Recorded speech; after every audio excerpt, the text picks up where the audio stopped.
Assalamualaikum warahmatullahi wabarakatuh.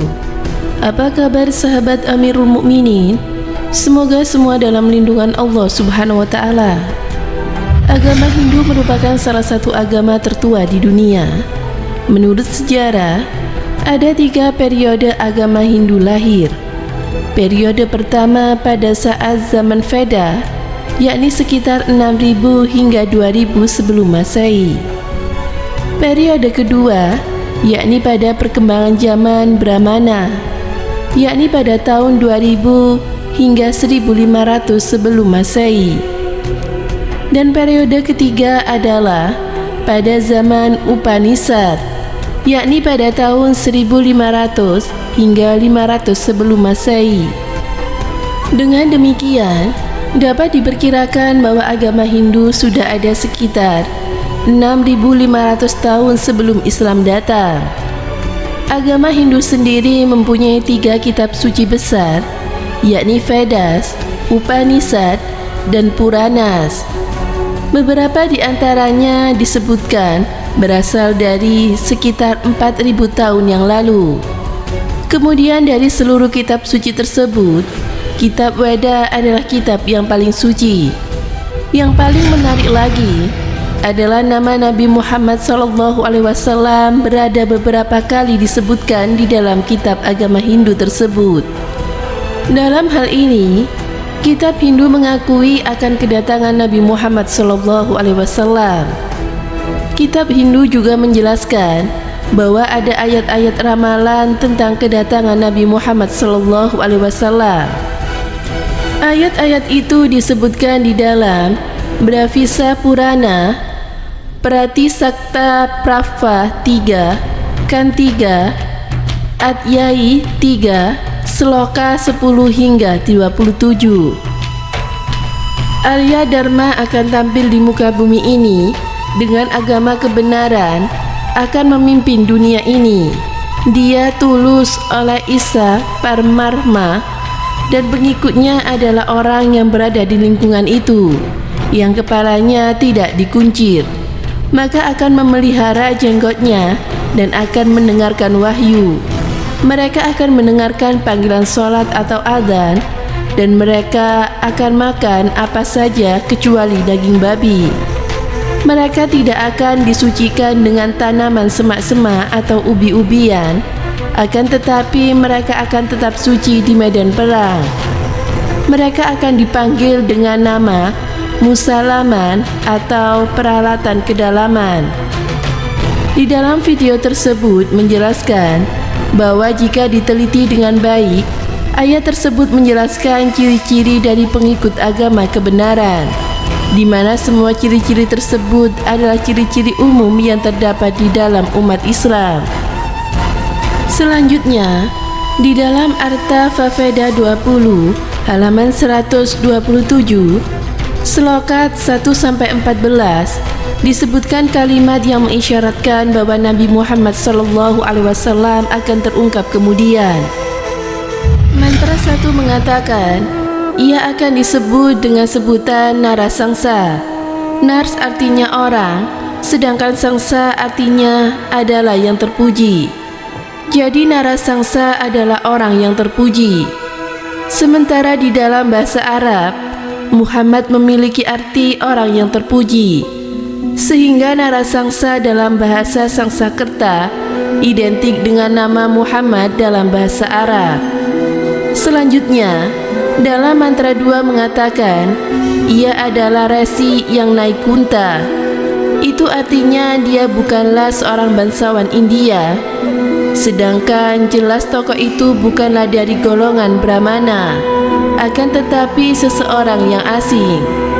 Selanjutnya, di dalam Samaveda Utara Cikar, mantra 1500 mengatakan Ahmad akan dianugerahi undang-undang abadi. Yang dimaksud undang-undang abadi di sini adalah Al-Quran, dan Al-Quran merupakan salah satu mukjizat terbesar Nabi Muhammad SAW. Namun karena orang India tidak faham dengan kata Ahmad, maka diterjemahkan menjadi Ahmadi, yaitu saya sendiri. Jadi mantra tersebut diartikan menjadi saya sendiri yang dianugerahi undang-undang abadi. Padahal seharusnya Muhammad sendiri yang dianugerahi undang-undang abadi. Di sisi lain, nama Nabi Muhammad diramalkan dengan nama Ahmad pada banyak bagian di kitab Weda. Bahkan tak kurang dari 16 tempat berbeda dalam kitab Weda.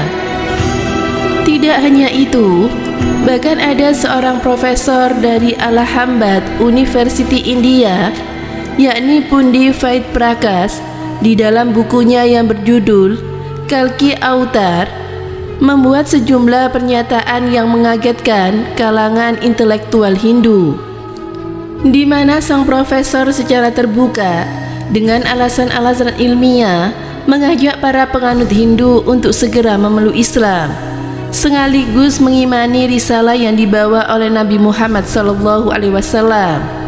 Sebab menurutnya, Muhammad adalah sosok yang dinantikan sebagai pembaharu spiritual. Dia juga telah menyampaikan kajian ini di 8 pendeta besar kaum Hindu. Kesemuanya menyetujui kesimpulan dan ajakan yang dinyatakan di dalam buku tersebut, yakni semua kriteria yang disebutkan di dalam kitab suci Weda tentang ciri-ciri Kalki Avatar sama persis dengan ciri-ciri yang dimiliki oleh Nabi Muhammad SAW. Dalam ajaran Hindu disebutkan ciri-ciri Kalki Avatar, diantaranya adalah akan dilahirkan di Jazirah dengan ayahnya yang bernama Sanuyikat dan ibunya bernama Sumana. Sementara di dalam bahasa Sanskerta, Sanuyikat merupakan perpaduan antara dua suku kata, yakni Shanu dan Yakat. Shanu artinya Tuhan atau Allah, sedangkan Yakat artinya anak lelaki atau hamba. Di dalam bahasa Arab disebut dengan sebutan Abdu. Dengan demikian, arti kata Sanuyikat adalah Abdullah. Begitu pula dengan Sumanab, di dalam bahasa Sanskerta berarti amanah atau aman, dan jika diterjemahkan di dalam bahasa Arab menjadi Aminah. Sementara umat Islam meyakini bahwa nama ayah dan ibu dari Nabi Muhammad adalah Abdullah dan Aminah.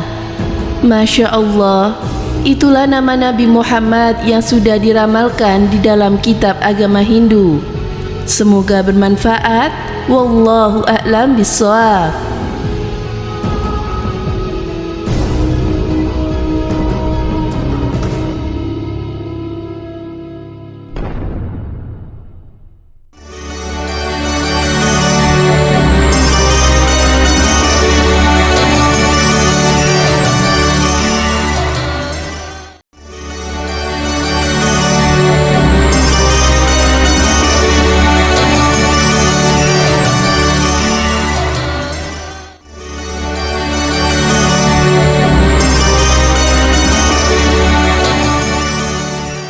Assalamualaikum warahmatullahi wabarakatuh. Pemirsa Amirul Mukminin yang dirahmati Allah Subhanahu wa taala, Nabi Muhammad SAW tidak membawa ajaran baru. Ajaran yang dibawa oleh Nabi Muhammad adalah sebagai penyempurna dari ajaran-ajaran tauhid yang pernah didakwakan oleh para nabi dan rasul sebelumnya.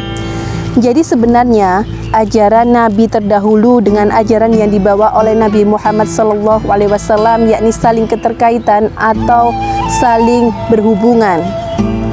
Sebagai Nabi dan utusan Allah yang terakhir, pemberitahuan tentang Nabi Muhammad SAW sudah ada di dalam kitab-kitab terdahulu, misalnya yaitu kitab Taurat, Zabur, dan juga Injil. Bahkan di kitab suci agama Hindu, yakni Weda. Dan perlu dicatat bahwa setelah kedatangan Nabi Muhammad SAW, kitab-kitab yang terdahulu sudah tidak diperlakukan atau sudah dinas atau sudah dihapus oleh kitab suci Al-Quran, dan mereka semua atau umat manusia seharusnya mengikuti Nabi Muhammad SAW sebagai Nabi terakhir. Karena ajaran yang dibawa oleh Nabi Muhammad SAW, yaitu bersifat universal atau menyeluruh untuk semua umat manusia. Tidak seperti nabi-nabi sebelumnya, misalnya Nabi Musa hanya untuk Bani Israel, lalu Nabi Isa hanya untuk Bani Israel di daerah Palestina dan di sekitarnya. Karena Nabi Muhammad SAW adalah rahmatan lil alamin, rahmat bagi umat seluruh alam. Semoga bermanfaat. Wassalamualaikum warahmatullahi wabarakatuh.